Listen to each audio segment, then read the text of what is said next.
Oh, hello there. So, I'm doing another tactics video. Sean's is like, what are you doing with the camera? Just doing it in a slow motion. Nothing. Just doing stupid stuff.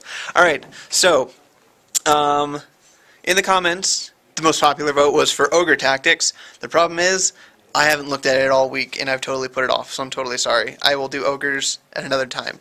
So the next highest was Crisis Suit Configuration, which is also really easy for me to do right away. So, Ogres will be next. Vote on for what you want afterwards. First of all, before I get into tactics, I would like to point out my very sportingly nerdy neck beard. And the reason for this, it's No Shave November here in Utah, which it's a culture thing. You wouldn't really get it unless you were here. So, nerdy. And that's why it's here. I can only grow nerdy neck beards. Anyway, Crisis Suit Configuration. So check this out.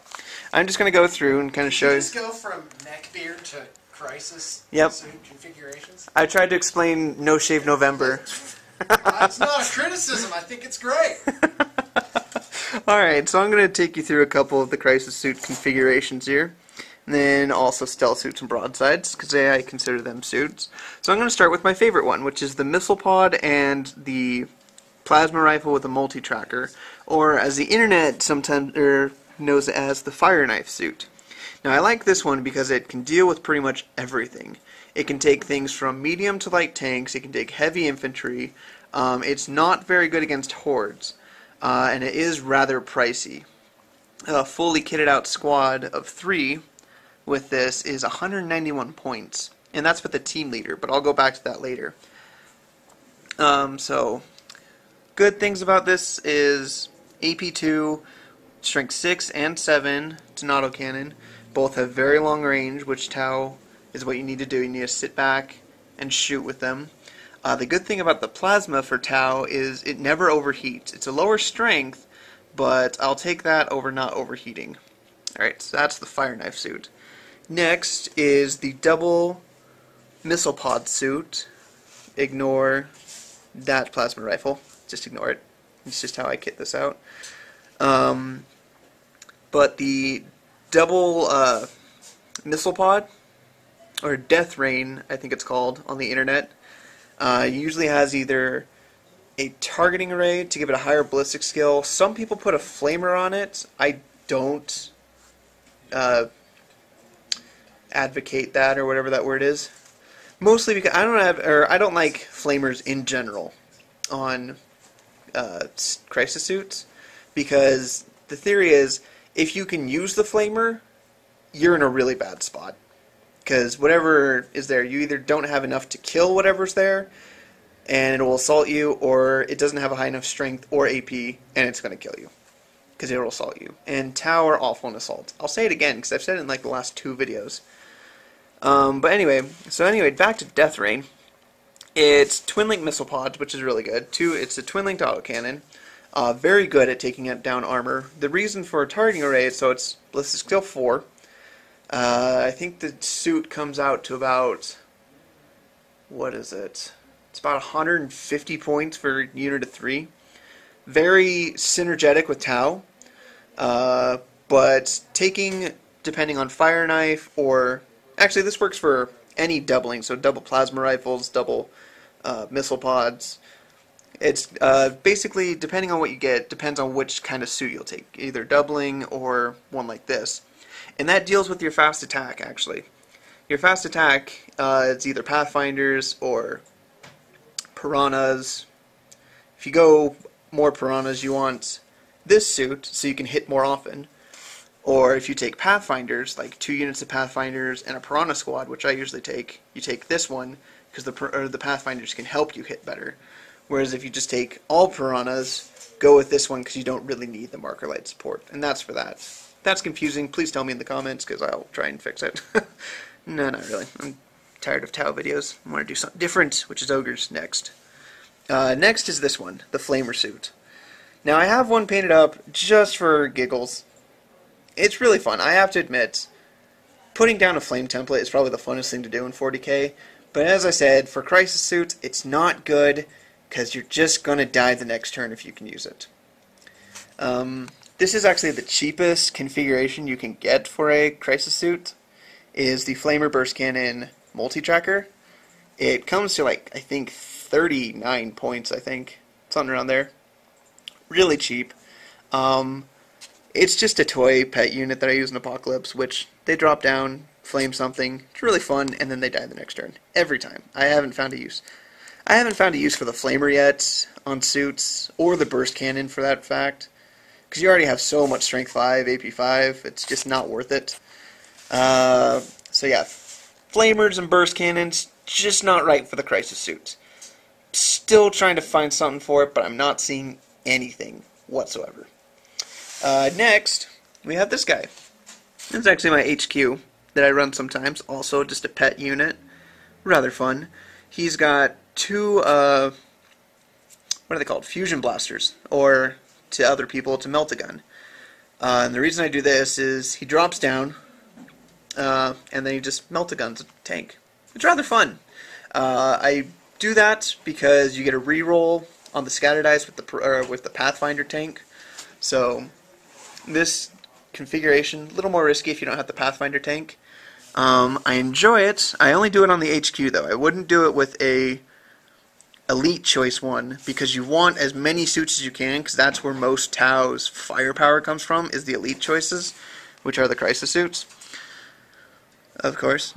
They're stealth suits, but that doesn't have a punch, and I'll talk about that in a second. But I do it with the HQ, because it's kind of fun just to have one suit drop in. I give him a shield generator. Other people advocate the Flamer, because you actually are close enough to use it, and you're going to die anyway. But I gave him the shield generator just in case. It gives him an invulnerable save and maybe, a chance to shoot something else the next turn. I don't recommend this for a tournament because it's very unreliable. You have to deep strike it for it to work. And there's mishaps and turning in on turn 5. It happened in this game that we played with Rachel. Watch the video and you'll see what happened to him, even with the reroll. But he's really fun. He's a ton of fun. I give him the Flamers, a shield generator, Iridium armor, which gives him a 2+ save, and stimulant injectors, which gives him feel no pain. So unless they're shooting like las cannons or melta guns at him, he's really hard to kill because he does have 3 wounds. Yeah, but that's for that. That's the twin-linked melta-gun, which I'm not sure what the internet calls it. Now we're going to go on to stealth suits. Stealth suits are, in my opinion, glorified what are they called? Fire Warriors. Basically, a Fire Warrior is 10 points for a Strength 5, AP 5 shot at 30 inches. A Stealth Suit is 30 points for 3 Strength 5, AP 5 shots at 18 inches. Now, they have a Stealth Field Generator, which is awesome, but if you can use your gun, which, why wouldn't you? That's why you buy a unit. You have 18 inches, and you jump at 6, leaving you at a maximum of 24 inches. Now, a roll of an 8 on a night fight sees that unit, which isn't hard, and that's if they don't move. So, I don't really suggest these guys, because you already have so much Strength 5, AP 5 in your army that it's just not worth the elite choice to take these over Crisis suits. So that's a bummer. Then we have broadsides. Yay, broadsides! They're so much fun. Strength 5, Toughness 4, 2+ armor save, Strength 10, AP 1 gun, 72 inches, best gun in the game, except for the zone thrope one, except that's got a lot of conditions on it, and I won't even go into that. There is 2 ways to field this. It's the smart missile systems or plasma rifles.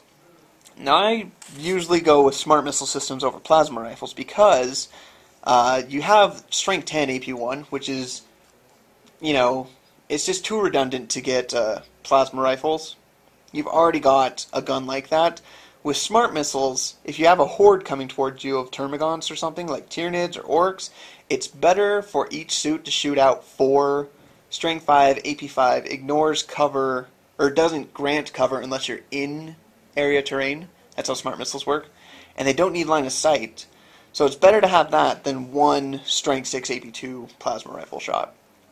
I mean, if you're facing an entire Terminator army, then I'd probably advocate for I'd go for the plasma rifle, but then you have to buy a multi-tracker instead of an advanced stabilization system for the railguns to be able to move and shoot.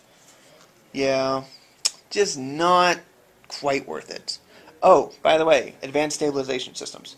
Awesome. You generally won't be shooting the same gun at the same target one turn, so the multi-tracker isn't really useful.